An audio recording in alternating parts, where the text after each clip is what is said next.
সবার সঙ্গে রং খেললেও ছেলে ঝিনুকের সঙ্গে কখনোই রং খেলেননি শ্রাবন্তী। কিন্তু কেন জানেন, কেন রং খেলায় নিজের কাছ থেকে ছেলেকে দূরে রাখেন শ্রাবন্তী? এবার কারণটা তিনি নিজেই জানালেন। শ্রাবন্তী চট্টোপাধ্যায় বরাবরই প্রাণ খোলা, রঙিনও বটে। আগামীতে মুক্তি পেতে চলেছে তার ছবি আমার বস, আর তার আগেই তিনি এক প্রোডাকশন হাউসের হোলি পার্টিতে উপস্থিত ছিলেন। সহ অভিনেত্রীদের সঙ্গে আবির খেলেন।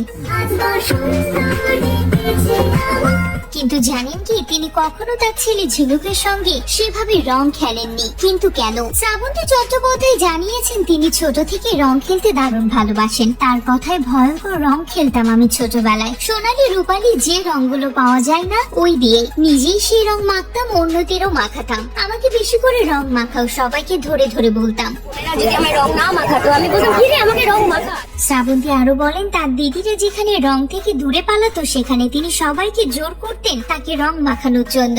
শ্রাবন্তী এদিন বলেন, আমি রং খেলতে ভীষণ ভালোবাসি, কিন্তু তিনি এদিন একই সঙ্গে জানিয়ে দেন রং খেলতে ভালোবাসলেও এখন শুটিং এর জন্য আর সেভাবে তার রং খেলা হয় না। ফলে ছোটবেলার ওই হুল্লোড় করে রং খেলা মিস করেন। তাই এদের সুযোগ পেয়ে আবির খেলাতে মেতে উঠলেন এবং অন্যদেরও রং মাখালেন। তবে শ্রাবন্তী নিজে রং খেলতে ভালোবাসলেও তার ছেলে ঝিনুক কিন্তু রং খেলতে মোটেই ভালোবাসে না। সেজন্য মা ছেলের কখনো সেভাবে দোলে রং খেলা হয়নি। শ্রাবন্তী এদিন এ বিষয়ে জানান, ও আবির দিয়ে খেলে, ঝিনুক আমার মতো এমন দুষ্ট নয়, তাই ওর সঙ্গে সেভাবে রং খেলা হয় না।